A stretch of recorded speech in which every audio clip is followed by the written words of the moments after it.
ඔබ සමව ආදරෙන් සාදරයෙන් පිළිගන්නවා ටෙක්සයිට් YouTube channel එකට.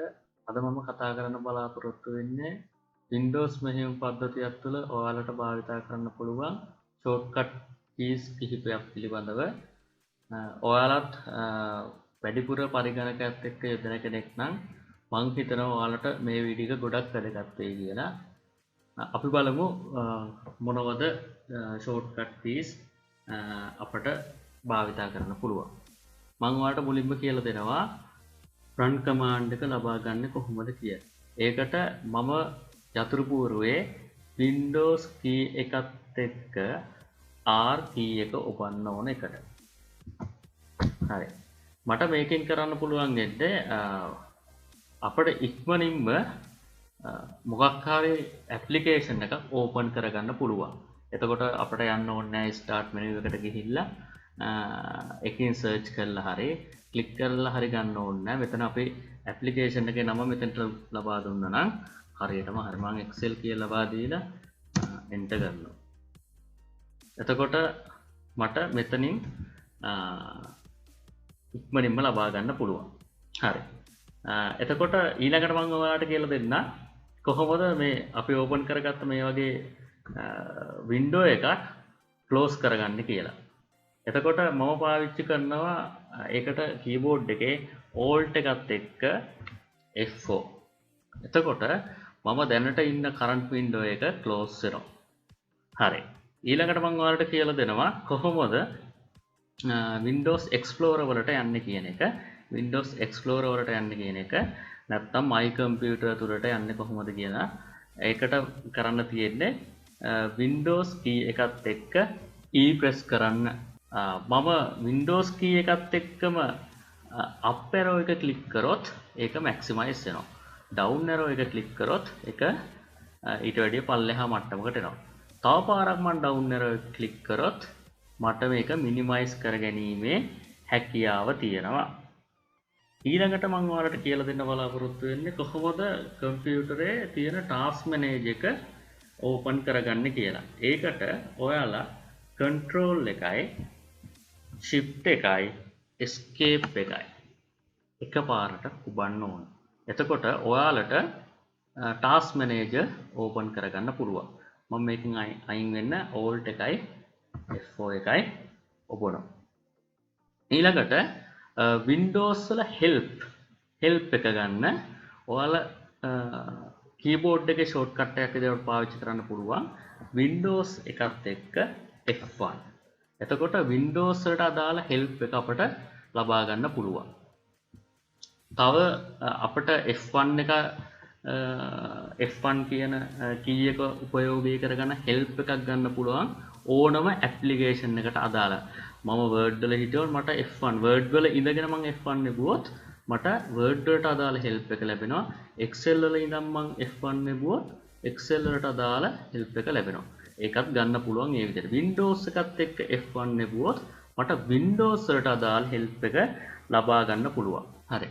ඊළඟට අපි බලමු කොහොමද shortcut key උපයෝගී කරගෙන new folder එකක් create කරගන්න ආකාරය.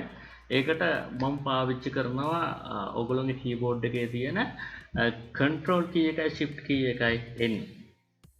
එතකොට මට new folder එකක් create වෙනවා. මට මේකට නමක් දෙන්න පුළුවන්.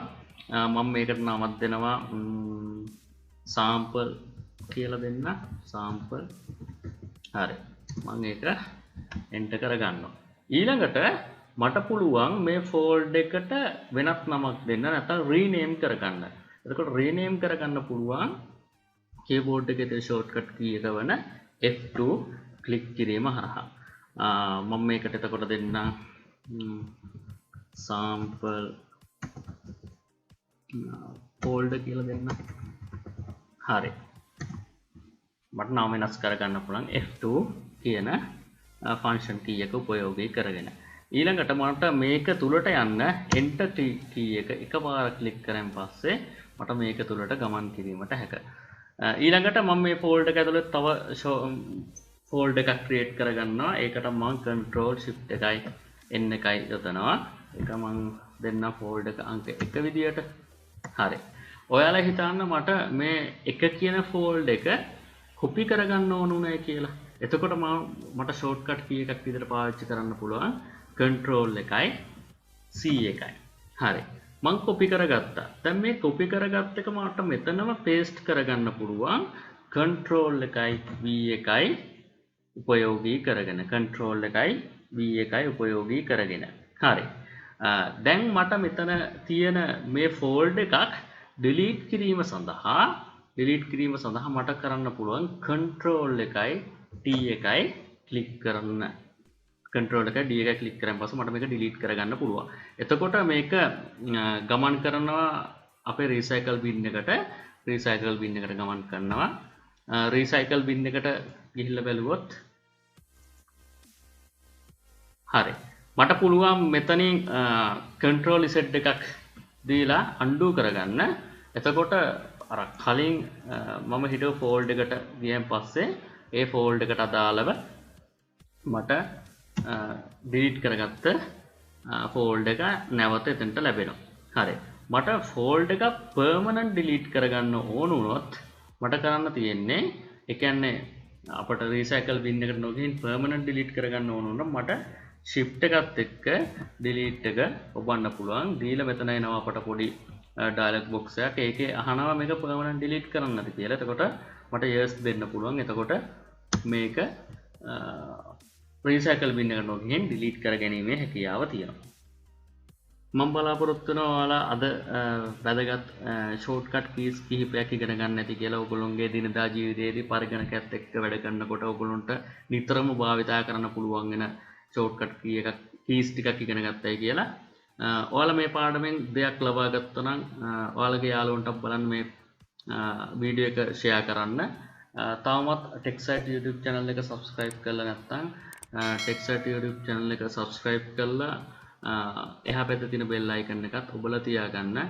මම අලුතෙන්ම වීඩියෝ එකක් දැම්මහම ඔයාලගේ ළඟටම ගෙන්න ගන්න ඒක එතකොට හැකියාවක් තියෙනවා. හරි. සුබ දවසක්.